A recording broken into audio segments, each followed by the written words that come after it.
ninyo, walang problema. Mga madam, bilhin nyo na po yung mga mister ninyo dito sa shorts natin. Bilhan nyo na po sila. Okay, napakamura lang po yan mga bossing.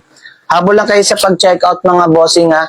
Habol lang tayo sa pag-checkout. Pwede kayo mag-order 2-3 dyan sa ating basket mga boss. Pwede kayo mag-order 2-3. 5'6 po ako, size 32 po ako mga boss madam. 32, 5'6 ang height. Okay, habol tayo sa pag-checkout ha. Size 32, 5'6 po yung height ni seller, 32.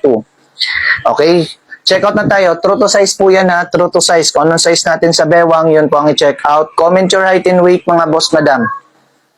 Bigyan niyo ako ng height and weight mga bossing madam. Height and weight lang. Para mabigyan ko kayo ng exact size para dyan. Okay, height and weight lang mga boss. Height and weight lang para mabigyan ko kayo ng exact size. Height and weight, comment, height and weight tayo. Comment tayo ng height and weight mga boss. Madam.